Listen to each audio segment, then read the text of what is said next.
రోజుల్లో ఈ అగ్రికల్చర్ సీజన్లో మినహాయింపు ఉండాలి అని పెద్ద పెద్ద నాయకులు కూడా చెప్పడం జరిగింది.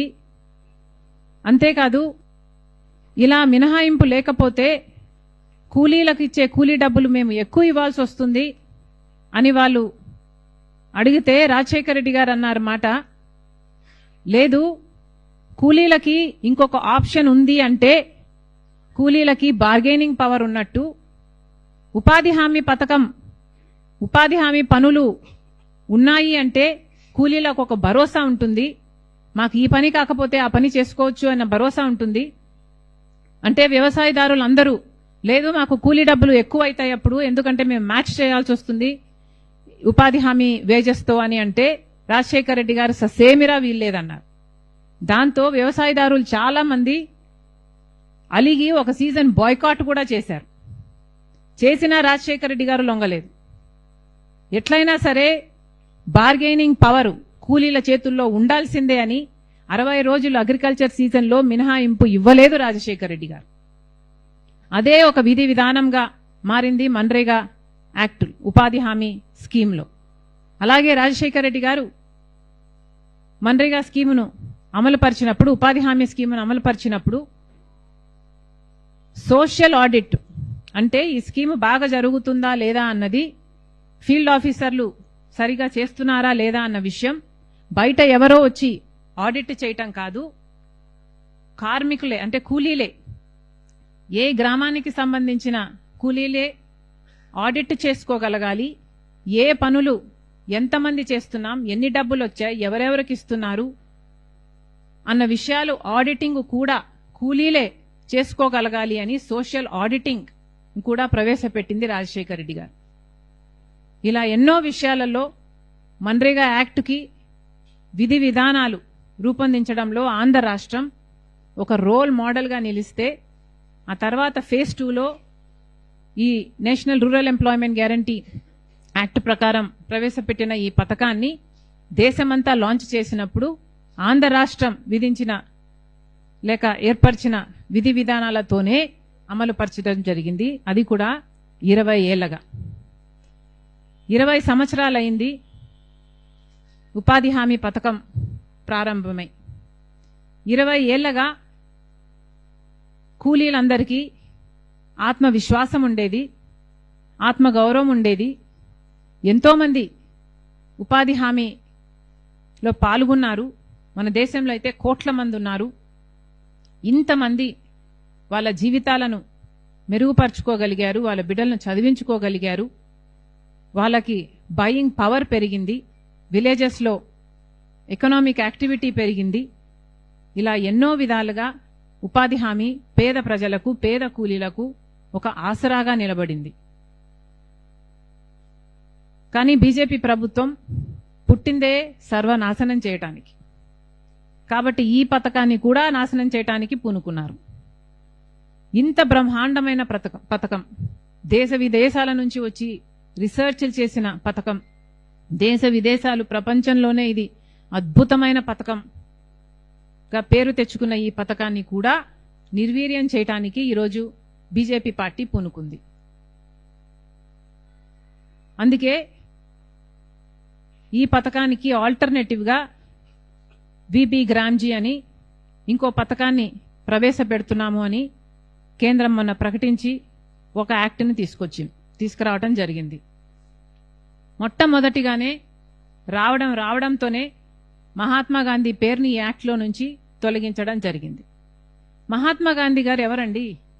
మహాత్మా గాంధీ గారు మన రాష్ట్రానికి, మన దేశానికి స్వాతంత్రం తెచ్చినవారు. గ్రామ స్వరాజ్యం ఉంటేనే దేశం బాగుపడుతుంది అని చెప్పిన వాళ్ళు, డీసెంట్రలైజేషన్ ఆఫ్ పవర్ని అడ్వకేట్ చేసిన వాళ్ళు. కాబట్టే ఈ రోజుటికి కూడా మన గ్రామాలలో అంతో ఇంతో పవర్ మిగులుంది. కానీ మహాత్మా గాంధీ గురించి వీళ్ళకు తెలియక కాదు, కానీ మహాత్మా గాంధీ అంటే వీళ్ళకి ద్వేషం కాబట్టి ఈరోజు మహాత్మా గాంధీ గారి పేరు తీయడం జరిగేది. మహాత్మా గాంధీ గారిని ఆర్ఎస్ఎస్ సభ్యుడు గాడ్సే కూనీ చేస్తే ఈరోజు మహాత్మా గాంధీ పేరు పెట్టుకున్న ఈ పథకాన్ని కూనీ చేయటానికి పూనుకున్నాడు మోడీ గారు. మరి వీళ్ళని ఏమనాలి? ఈరోజు మహాత్మా గాంధీ గారి ఆశయాలను కూడా కూనీ చేయటానికి వీళ్ళు సాహసం చేస్తున్నారు అంటే వీళ్ళలో ఎంత పొగురుందనుకోవాలి. MNREGA, Mahatma Gandhi national rural employment guarantee యాక్ట్కు వీళ్ళు తెచ్చిన ఇప్పుడు విబి గ్రామ్ యాక్ట్కు చాలా తేడా ఉంది. నక్కకు నాగలోకానికి ఉన్నంత తేడా ఉంది. కొన్ని తేడాలు నా భాషలో వివరించడానికి ప్రయత్నిస్తాం.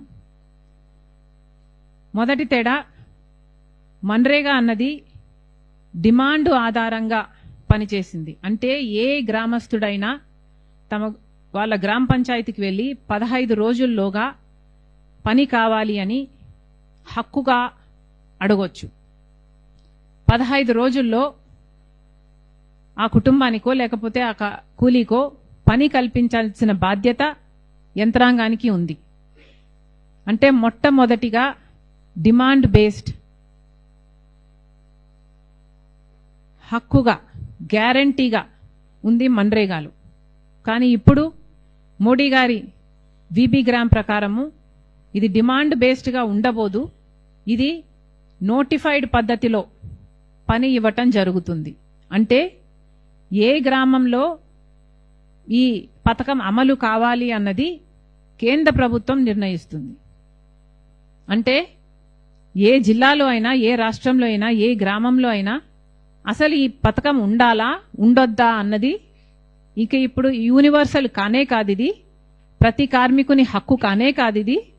ఇది కేవలం కేంద్ర ప్రభుత్వం ఎక్కడ నోటిఫై చేసి ఈ పని జరగాలి అని అంటే అక్కడ మాత్రమే అమలు చేస్తారట. అంటే చాక్లెట్ ఇచ్చినట్టు ఒక బిడ్డకు ఇస్తాము, ఇంకొకరికి ఇవ్వము అన్నట్టుగా వాళ్ళకు నచ్చిన వాళ్ళకి ఇస్తారు, వాళ్లకు నచ్చని వాళ్లకు ఇవ్వరు.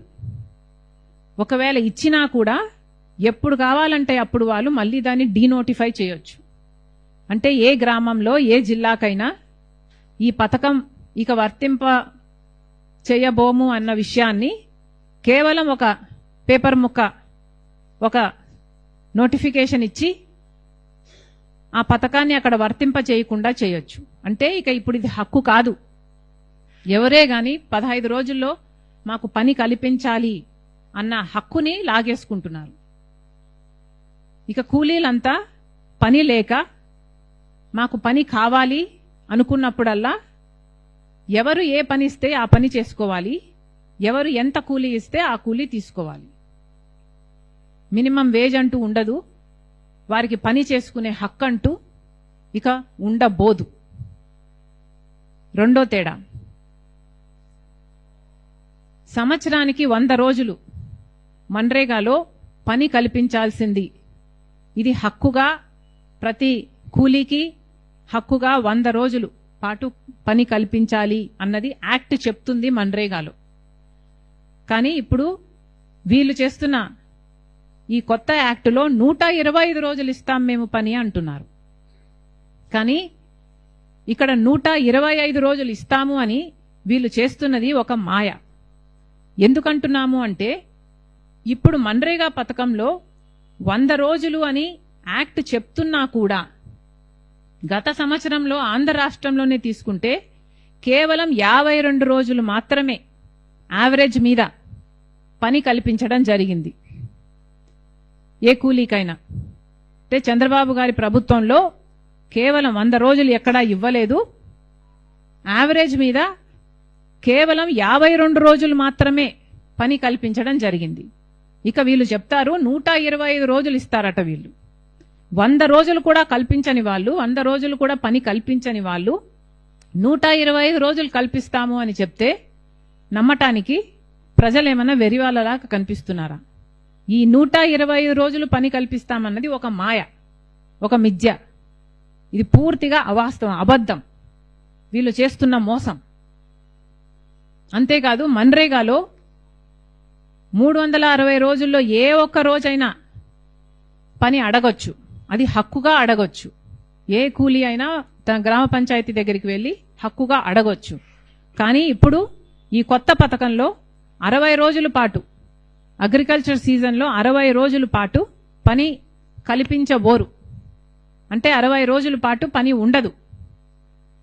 అంటే మళ్ళీ కూలీలు వ్యవసాయదారుల చేతి కింద వాళ్ళిచ్చిన కూలీకే పని చేయాలి.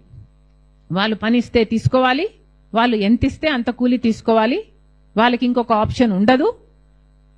వాళ్ళకు బార్గెనింగ్ పవర్ ఉండబోదు. ఇంకొక ఆప్షన్ ఉంది అంటే ఈ కూలీ నాకు వస్తాడా రాడా అన్న భయం వ్యవసాయదారునికి ఉంటే కనీసం అక్కడ మ్యాచ్ చేసైనా కూలీ ఇచ్చే అవకాశం ఉంది. కానీ అక్కడ పనే లేదనుకుంటే, ఇక బార్గెనింగ్ పవరే లేదనుకుంటే, ఇక కూలీ కేవలం ఆ వ్యవసాయదారుని కృప కింద బ్రతకాల్సిందే. ఇది ఈ కొత్త యాక్ట్ తెస్తున్న విధానం.